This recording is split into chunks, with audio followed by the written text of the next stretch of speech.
네, 논문 통계 분석의 느낌적인 느낌. 요거를 여러분들이 정말 어떻습니까? 느끼셔야 됩니다. 논문 통계 분석. 여기 한번 적어 볼게요. 논문 통계 분석.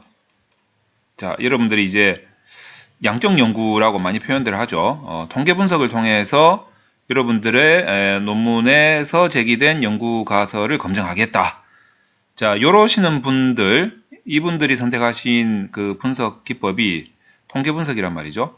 그 통계 분석을 진행을 할 때 여러분들이 갖추어야 할 그 느낌, 뭐라고 해야 됩니까? 이러면 감각이라고 해야 되겠죠. 감각. 자, 이거는 예를 들어서 수학을 잘한다, 내가 통계학과를 나왔다라고 해서 잘한다라고 볼 수는 없습니다. 요거는 이제 어떤 그냥 수학 문제 푸는 게 아니고, 우리가 가지고 있는 그냥 데이터 분석 한번 해봐라 해서 하는 게 아니고, 연구의 목적에 맞아야 되는 이 사명이 있거든요. 그래서 이 목적을 달성해야 되는데, 이 목적은 결국 이 논문의 전반적인 처음부터 끝까지의 상황을 전부 이해하지 않고서는 절대로 달성될 수 없다. 그냥 수학만 잘한다, 통계 잘한다 라고 해서 될 수 있는 부분이 아니다 라는 것이죠. 그래서 더더욱이 논문 통계 분석에서의 이 감각을 저는 이제 느낌적인 느낌이다 이렇게 많이 표현을 하고 있는데, 이 감각이 엄청나게 중요합니다. 그래서 그 감각을 굳이 이제 강의로 한번 만들어 본다면 어떻게 표현을 할 수 있을까? 일단 제목은 느낌적인 느낌인데 이걸 어떻게 강의로 설명을 할 수가 있을까? 이런 거에 대한 고민을 많이 했습니다. 그래서 이제 오늘은 그거를 저도 약간 느낌이 왔어요. 이렇게 설명을 하면은 이 감각이 좀 피부에 와닿지 않겠는가 라는 느낌이 왔습니다. 그래서 그 논문 통계 분석의 느낌적인 느낌을 설명을 좀 해드리려고 하는 거죠. 자, 여러분 이제 논문 통계 분석의 세계로 들어간다라고 이제 상상을 한번 해봅시다. 자, 여러분들은 여러분의 연구 문제를 그냥 밑도 끝도 없이 아이디어적으로 빵 떠올린 게 아니고, 어떤 충분한 이론적인 고찰에 의해서 이것들의 근거를 기반으로 이렇게 문제를 제기했다는 거죠. 자, 그래서 이 제기된 문제를 풀 수 있는 가장 객관적이고 가장 과학적인 방법을 여러분들이 이제 동원을 해서 이 풀 수 있는 설계를 했단 말이죠. 자, 그래서 설계를 해서 이제 실시합니다. 뭐를 실시하냐면 이제 통계 분석을 이제 실시하는 거죠. 여러분들이 이 설계가 뭐로 검증을 하느냐? 통계 분석으로 검증을 하겠다. 이제 이렇게 된 거죠. 자, 그래서 물론 이제 이 설계할 당시에 이 느낌을 여러분들이 다 가지고 있으셔야 되면서 설계를 해야 되지만, 이걸 이제 풀 때에도, 이걸 이제 검증하는 과정에서도 여러분들이 이 감각을, 이 느낌을 가지고 있으셔야 됩니다. 그래서 이제 이 검증 과정에서 어떻게 진행이 되는지 그 부분을 제가 설명을 좀 해드리도록 하겠습니다. 자, 뭐라고 해야 됩니까? 이거를 참 그냥 상식적인 수준에서 우리가 한번 볼 필요가 있는 거죠. 무슨 수학도 아니고, 수학이라고 생각하지 마세요. 통계학이라고 생각하지 마시고 그냥 상식이라고 생각 한번 해보십시오. 자, 여러분들이 무언가를 이제 요리를 한다라고 한번 생각을 해보자 이거죠. 요리에 제가 빗대어서 한번 설명을 해드리도록 하겠습니다. 자, 요리. 자, 이것을 하기 위해서는, 잘 하기 위해서는 여기서 요리에서 이제 추구하는 게 뭡니까? 맛 아닙니까? 맛. 이 어마어마한 이 맛을 내려고 요리를 하는데, 요리에는 이제 일단 조리법이 있겠죠. 끓인다, 졸인다, 튀긴다, 이런 것들, 3분간 졸인다, 4분간 튀긴다, 5분간 끓인다, 이런 조리법이 있겠죠. 이 조리법 이전에 여러분들 뭘 해야 되냐면, 기본적으로, 레시피가 있을 겁니다. 레시피가 있을 거고, 레시피 이전에 아주 신선한 재료가 있어야 되겠죠. 재료. 자, 여기에서 시작이 돼야 됩니다. 재료가 좋아야 되고, 그 다음에 레시피가 준비가 되어 있어야 되고, 그리고 나서 이 조리법에 의해서, 조리법이 레시피죠. 이 레시피에 의해서 이제 요리가 되는 거죠. 그렇게 되면 최종적으로 맛이 나오게 되는 겁니다. 자, 요거하고 똑같은 과정을 한번 생각해 보시면 될 것 같아요. 자, 여러분이 제일 먼저 재료가 신선해야 된다라는 것과 대비시켜서 우리가 논문 통계 분석에서 설명드릴 수 있는 부분이 어떤 부분이냐면 재료가 신선해야 된다. 다시 말해서 재료가 되는 것이 데이터죠. 데이터. 통계 분석을 하게 되면 데이터가 바로 재료가 되는 거죠. 그러면 데이터가 신선해야 된다는 거죠. 이 데이터가 신선해야 된다는 것은 결국 데이터에 문제가 없어야 된다. 이겁니다. 데이터에 문제가 없어야 된다. 자, 그래서 제일 처음에 여러분들이 논문 통계 분석을 할 때는 이 데이터에 대한 신선도, 이 데이터에 문제가 없는가, 이 부분에 대해서 먼저 분석을 할 필요가 있다. 자, 그 다음에 레시피에 문제가 없느냐. 이 레시피에 해당되는 게 어떤 거냐면 바로 도구입니다. 도구.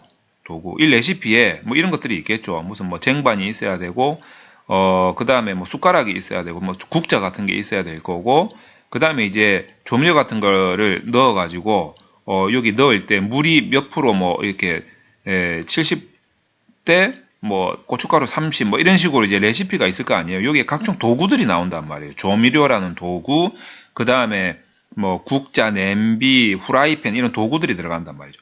똑같습니다. 이제 분석에서도 이 도구가 도구에 문제가 없는가, 이 도구에 문제가 없는가, 이제 이 부분을 여러분들이 또 봐야 된다는 거죠. 그래서 데이터에 문제가 없는가를 분석하고 난 다음에는 도구에 문제가 없는가에 대한 분석을 해야 된다는 거죠.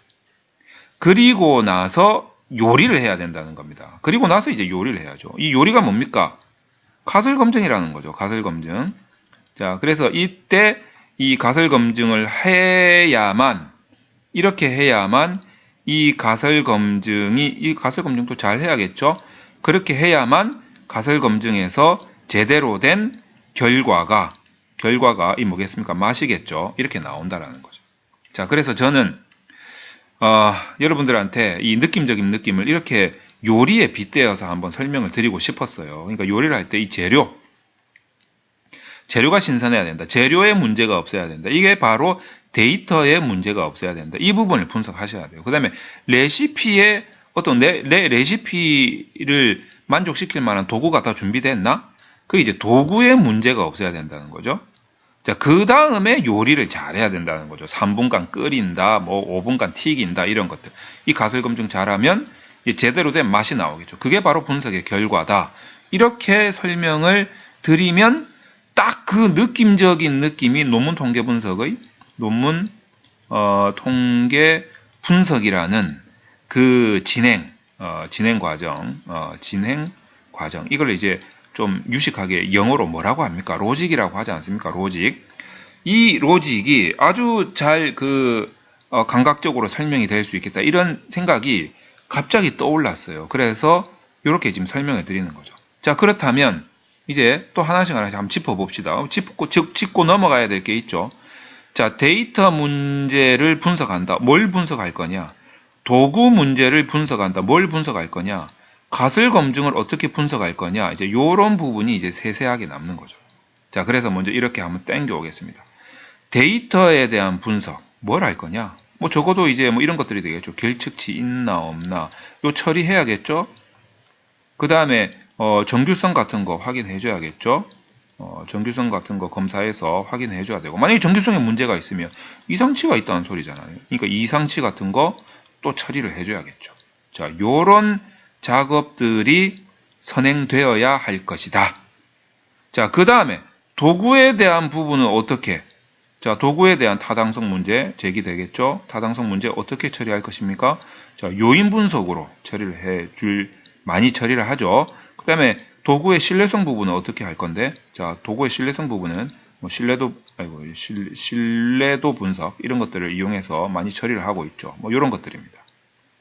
자, 그 다음에 가설 검증 어떻게 할 거냐? 이거는 이제 자기가 그 연구 설계한 가설 검증 기법, 그 기법이 예를 들어서 뭐 회귀 분석이면 회귀 분석, 아노바면 아노바, 뭐 다차원 척도면 다차원 척도 MDS, 뭐 구조 방정식이면 구조 방정식 SEM, 뭐 이런 식으로 이제 막 들어가겠죠. 뭐 별량 분석 이런 것도 들어갈 것이고. 자, 이런 과정을 거친다는 거. 여러분들이 이제 제가 여러분들한테 강조하고 싶은 것은 자, 이런 이런 과정을 거친다라는 것을 여러분들이 아셔야 된다는 거죠. 제가 이 말씀을 드리는 이유가 뭐냐면 거의 대부분의 초보 연구자들이 생각하는 게 어떤 거냐면 제가 딱 봐도 알아요. 뭐냐면 내가 논문 통계 분석을 한다라고 하면 뭐만 생각하냐면 요거만 생각하고 있다는 거예요. 가설 검증 요거만 지금 머릿속에서 생각을 하고 있다는 거예요. 자, 이거는 세 번째라는 거죠. 요게 먼저 있고 그 다음에 요게 있고 이렇게 과정을 와야 된다는 거예요. 자, 물론 요 사이에도 인구 통계 현황도 들어가고 예를 들어서 이게 만약에 인과 모형이면 요 안에 상관관계도 들어가고 그 다음에 요 도구의 상관관계 요 사이에 또 변수 계산이라는 차원 감소해서 변수 계산이라는 과정도 들어가고 중간중간에 들어가는 게 또 있어요. 그 다음에 가설 검증한 다음에 또 예를 들면 이런 경우도 있겠죠. 모형 수정이 나오기도 해서 재검증을 한다든가 이런 것들이 사이사이에 또 들어간단 말이죠.